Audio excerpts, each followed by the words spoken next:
السلام علیکم ورحمۃ اللہ وبرکاتہ۔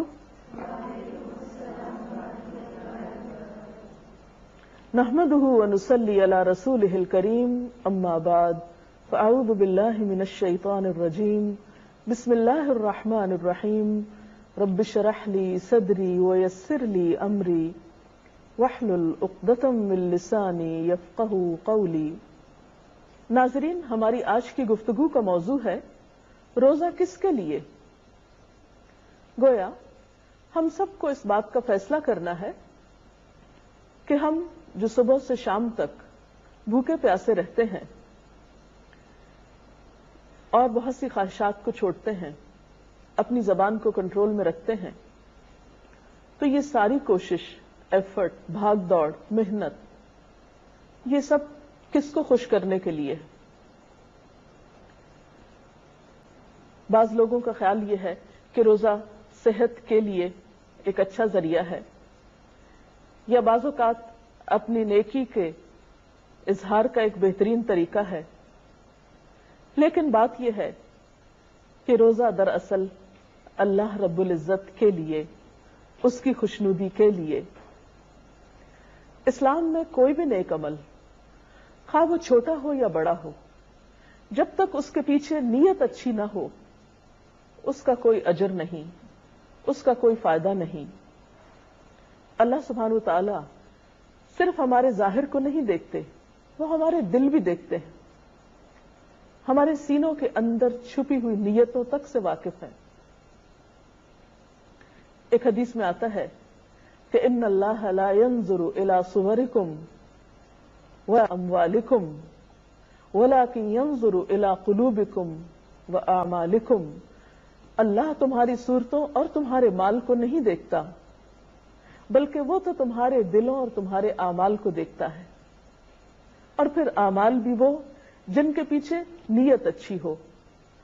وہ مشہور حدیث تو آپ سب نے سن رکھی ہوگی کہ انما الاعمال بالنیات، کہ یقیناً اعمال کا دار و مدار نیت پر ہے۔ نیت کسی بھی عمل کے لیے ایک بنیاد یا فاؤنڈیشن کی حیثیت رکھتی ہے۔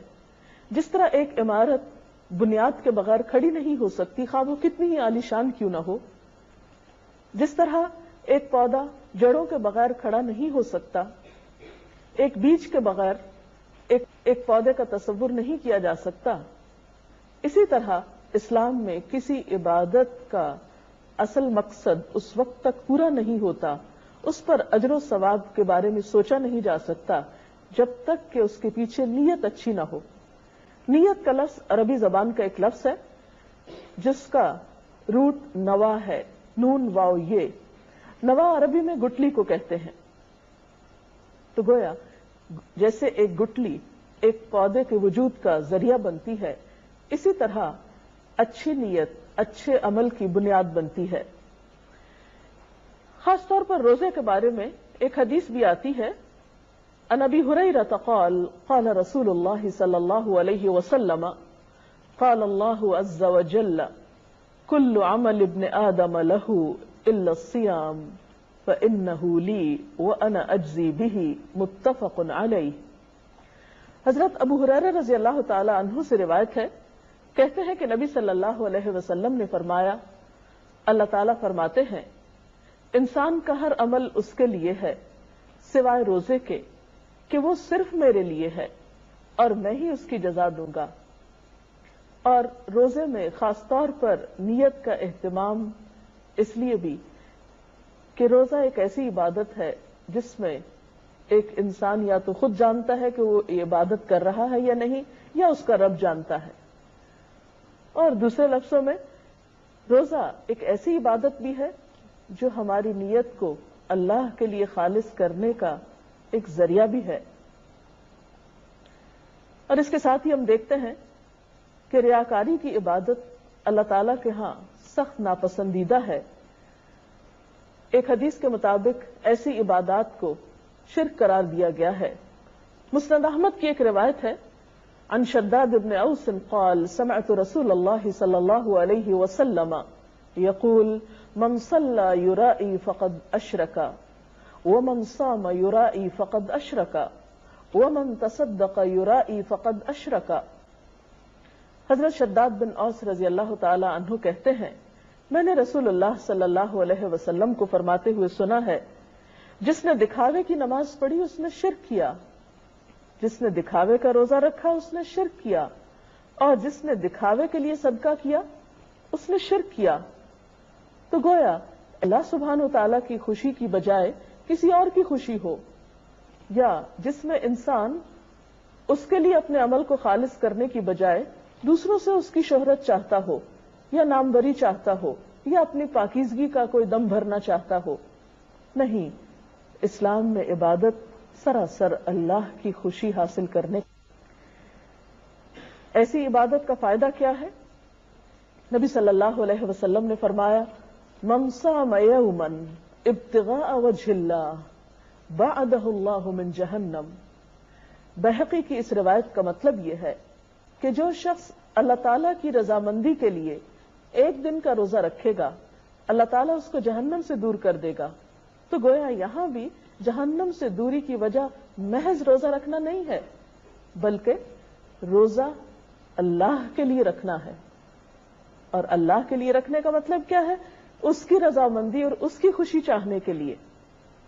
ایک اور حدیث میں آتا ہے نبی صلی اللہ علیہ وسلم نے فرمایا جو شخص لا الہ الا اللہ کہے اور اسی پر اس کا خاتمہ ہو جائے تو وہ جنت میں داخل ہوگا، اور جو اللہ تعالیٰ کی خوشنودی کے لیے ایک دن کا روزہ رکھے، ایک دن کا، اور وہ اسی پر مر جائے، یعنی اس کے دل میں اور کوئی غرض نہیں تھی سوائے اپنے رب کی خوشنودی کے، تو وہ جنت میں داخل ہوگا۔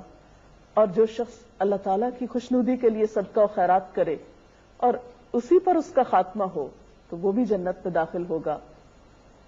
اب سوال یہ پیدا ہوتا ہے کہ پھر روزے کی نیت کیسے کی جائے؟ جیسا کہ آپ جانتے ہیں کہ نیت کا لفظ نوا سے، اور نوا گٹلی کو کہتے ہیں، اور گٹلی دراصل زمین کے اندر ہوتی ہے جب جا کر اس سے پودا نکلتا ہے۔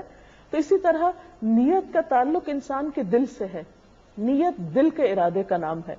اس کے لیے کچھ مخصوص الفاظ آپ صلی اللہ علیہ وسلم نے ہمیں نہیں سکھائے، اور نیت دراصل انسان کا اپنے شعور کے ساتھ خود اپنے ساتھ ایک وعدہ اور ارادہ ہے کہ میں یہ کام اللہ تعالیٰ کے لیے کرنے جا رہا ہوں۔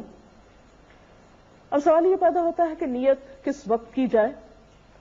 تو روزہ رکھنے کی نیت روزے کا وقت شروع ہونے سے پہلے کر لینی چاہیے، کیونکہ حضرت حفصہ کی ایک روایت میں آتا ہے کہ نبی صلی اللہ علیہ وسلم نے فرمایا من لم یجمع الصیام قبل الفجر فلا صیام لہ، جس نے فجر سے پہلے روزے کی نیت نہیں کی اس کا روزہ نہیں۔ تو فرضی روزے میں روزے کی نیت فجر کے شروع ہونے سے پہلے کر لینی چاہیے، گویا جس وقت آپ کی سحری کا وقت ختم ہوتا ہے اس کے ساتھ ہی نیت شروع ہو جانی چاہیے۔ تو خلاصہ یہ ہے کہ انسان جو بھی اچھا کام کرے وہ دکھاوے کے لیے نہ کرے، لوگوں سے جزا پانے کے لیے نہ کرے، لوگوں کی تعریف چاہنے کے لیے نہ کرے، بلکہ اللہ کے لیے کرے۔ کیوں؟ اس لیے کہ سب کچھ تو ہمیں اسی نے دیا۔ ہمارے پاس جو کچھ ہے، ہمارا یہ جسم، ہمارے لیے کھانے کی نعمتیں، ہمارے لیے دنیا کی اور ان گنت نعمتیں، یہ سب کچھ کہاں سے ملی ہم کو؟ اللہ رب العزت کی طرف سے۔ اور جب ہم عبادت کرتے ہیں تو دراصل ایک طرح سے ہم ان نعمتوں کا شکرانہ ادا کر رہے ہوتے ہیں، اور اگر اس میں بھی ہم اس کے ساتھ اوروں کو شریک کر لیں تو وہ کس قسم کا شکرانہ ہے؟ تو بہرحال روزہ اللہ کے لیے، اللہ تعالیٰ ہی اس کی جزا دینے والا ہے۔ دکھاوے کا روزہ شرک قرار دیا گیا ہے، اور روزے کی نیت دل میں ہوتی ہے، اور نیت کا وقت فجر سے پہلے تک کا ہے۔ اگر اس کے علاوہ نیت سے متعلق آپ کے ذہن میں کوئی سوال ہو تو آپ کر سکتے ہیں۔ جی آپ کیجیے سوال۔ میرا آپ سے سوال ہے کہ روزے کی نیت کا صحیح طریقہ کیا ہے؟ روزے کی نیت دراصل دل میں ہوتی، اور اس کا آپ کو پتہ کیسے چلے گا؟ مثلاً آپ رات کو جب سونے لگتے ہیں تو کیا سوچ کر سوتے ہیں کہ مجھے صبح روزے کے لیے اٹھنا ہے، تو گویا آپ نے نیت کر لی۔ آپ الارم لگاتے ہیں، پھر آپ صبح اٹھ جاتے ہیں، سحری کرتے ہیں، آپ کے یہ سارے اعمال اس نیت کے تابع ہیں۔ ایک تو روزہ رکھنے کی نیت اس طرح ہوگی، دوسرا یہ کہ جب آپ سحری کھا رہے ہوں اور آپ روزے کی حالت میں ہو تو اس وقت نیت کی مزید تجدید کر سکتے ہیں کہ میرا یہ عمل خالصتاً اللہ تعالیٰ کی رضا کے لیے ہے. اور خصوصاً اس وقت جب آپ کو بھوک لگی ہو یا آپ کو روزے کی وجہ سے کسی قسم کی کوئی دقت یا پریشانی ہو رہی ہو، تو اس وقت اس تکلیف کے احساس میں پھر اللہ تعالیٰ کی خوشی کے لیے اسے اچھی طرح برداشت کر لیں اور اس کا تذکرہ نہ کریں اور اپنی حالت کو بھی بہتر رکھیں، کیونکہ جو کام اللہ تعالیٰ کے لیے کیا جاتا ہے وہ پھر خوبصورتی سے ہی کیا جانا چاہیے. اور اگر کسی وقت کسی انسان کی کوئی تعریف سن کر دل میں یا نیت میں کوئی خرابی آنے لگے اور انسان کے اندر کسی قسم کی کوئی کجی آنے لگے، تو فوراً یاد کر لے اپنا اصل مقصد اور سوچے کہ نہیں، مجھے کسی انسان سے اس کا کچھ ریوارڈ نہیں چاہیے، میں نے تو یہ کام اللہ کے لیے کیا ہے اور اسی سے میں اس کی جزا چاہتا ہوں. جی، جیسے آپ نے بتایا کہ روزہ ہماری نیت کو خالص کرنے کا ایک ذریعہ ہے، تو ہمیں کس سے پتہ چلے گا ہماری نیت خالص؟ بات یہ ہے کہ روزہ آپ کی نیت کو خالص کرنے کا ایک ذریعہ بھی ہے، اس میں کوئی شک نہیں، کیونکہ اگر آپ چھپ کر کوئی کھا پی لیتے ہیں تو کسی اور کو پتہ نہیں چل سکتا سوائے اللہ تعالیٰ کے.